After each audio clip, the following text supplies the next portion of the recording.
So I always like to ask, why do you knit? You know, I knit because it was the first thing that I tried that I was kind of like got right away. I've tried lots of things, music and art related, and it took me a long time. But I found that when I got it, I just really enjoyed it. I enjoyed like, simple, relaxing, like stockinette stitch where I don't even have to look at it. Yeah. But I also enjoy like the, intricate lace patterns and, I don't know, I think I just enjoy every bit of it. So, I I don't know. It is It just fits. yeah, when you don't have a deadline, it is a very relaxing hobby. When you have a deadline, it kind of Yeah, steals it's some kind of of, that. well, it becomes a job at that point. Yeah. Yeah. So when did you learn to knit and who taught you? Well, I learned in the mid 90s when I worked in a nursing home, and I was kind of an activities person there. Yeah. And I just learned, like, because, well, there was kind of a woman who was a little cranky and didn't like me, and, she knit, and I thought it would be a way to bond with her. And then I ended up running a little knitting group in the nursing home. But I really didn't learn a lot of different things about knitting, and I just kind of knit garter stitch scarves and simple scarves for years, and even not some years. And I picked it up again like 6 years ago, and I just said, I'm just going to learn everything I don't know. So every time I came across a term or something that I didn't know, I just looked it up, in a book or whatever. And Yeah. just, I started my first sweater without a pattern. It was just that kind of like, I just felt fearless with knitting. Yeah, right. Yes. That's what I was just going to say. Yeah. That's good. That's the best way to learn, I think. Yeah. You end up if you just jump in and teach yourself what you need to know along the way, so it's good. What's been your worst knitting disaster? Since you're so fearless. Yeah.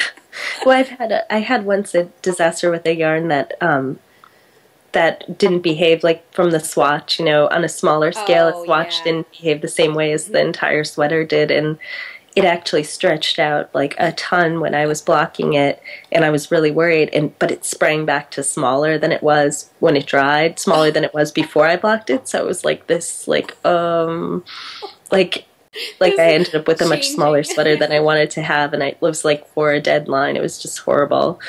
And no. Whereas it was like the opposite of the thing I was worried about. I was like, oh, it's too big, and then it was like really short. So what ended up happening with it? Did you have to re-knit it, or did you? Yeah. Actually, Cecily saved me because I had a bunch of deadlines, and she ended up adding some rows to it for me and helping me out because she had some free time. So. Oh, what a nice lady. My girl. She must be a speed knitter in person. Does she knit really fast, or she just knits every breathing moment of her day? I think she knits really fast, and she also knits every breathing moment of her day. So it's all of that. She's very dedicated. Like, I mean, she's pretty much self-employed by knitting, but I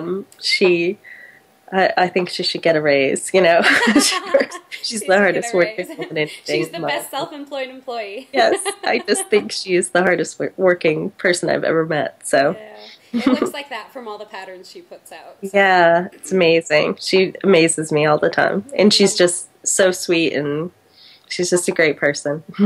Love her. That's nice. You'll have to send her this link so she can hear your interview. Oh, yeah. All right, so last but not least, if you were to be drinking a cocktail while reading my blog, what would it be?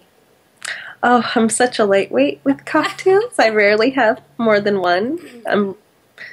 I would probably be drinking coffee, honestly. Coffee. But maybe a cosmopolitan is maybe the once in a while when I go out I have one of those. In a really pretty martini glass, right? Yes, it's all about the presentation. So I can spill it all over myself. Well, thank you so much. Thank you so much for visiting us, Melissa. It's been a pleasure to have you.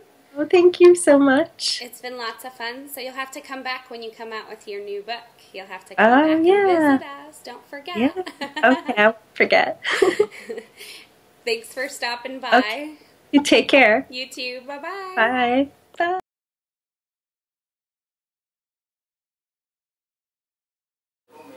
Ooh, yeah.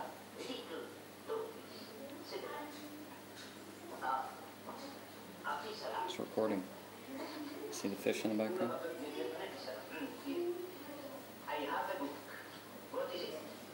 it is a book. I give you a pencil. Is it a pencil?